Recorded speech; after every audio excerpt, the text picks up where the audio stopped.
And it landed really well because it was exactly the exact right. So again, it was for this learning portal, and one of the other USPs, so there were 3 main USPs that we were meant to be advertising, and one of them was personification. This portal gets to know you. It gets to know your career path, your career track, your goals. So when you log in, it will say, welcome back, Tom. Here are the classes that you should take next. You know, you finished this class. Now do this one on, you know, retail or management or whatever.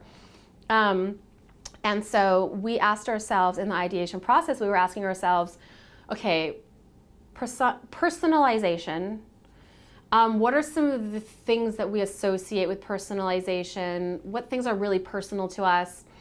Naturally, the first thing we thought about was fingerprints, because no 2 people have the same fingerprints, allegedly. And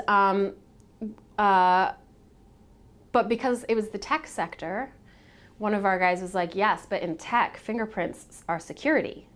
So if we do, like, we came up with this idea for like this really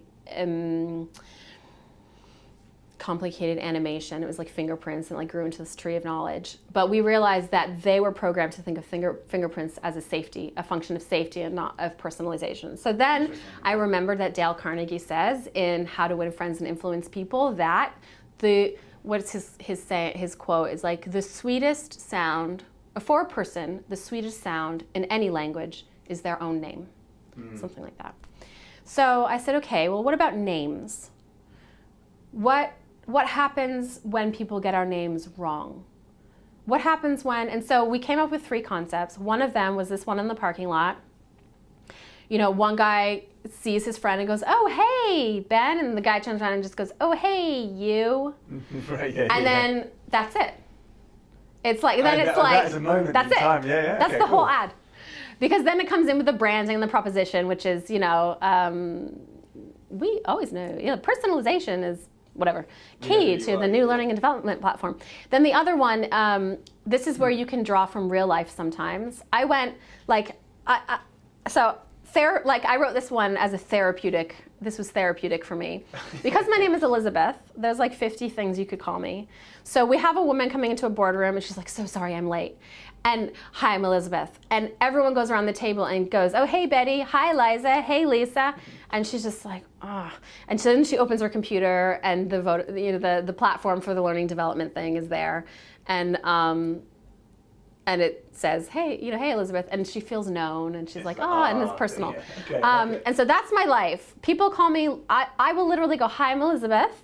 And they'll go, hey, Liz. And I'm like, I didn't call myself that. And then everybody in their realm or everybody at that company will now call me Liz. Right, okay. So that was a little insight into what it's like to own a name. What is it like when you own a name and what happens when it goes wrong? So that's what all of these little videos were about.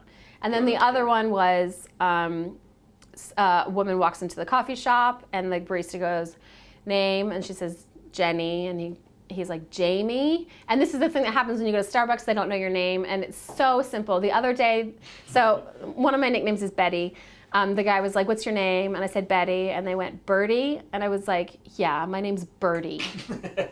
Like, my name is the most important thing to me. Like, stop getting it wrong. It's so important.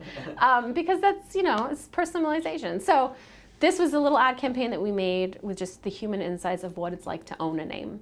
So cool. It doesn't have to be super complicated. You doesn't have to be like really high concept. But if the idea is strong enough, you can film these really lo-fi and it can land really well and be really successful.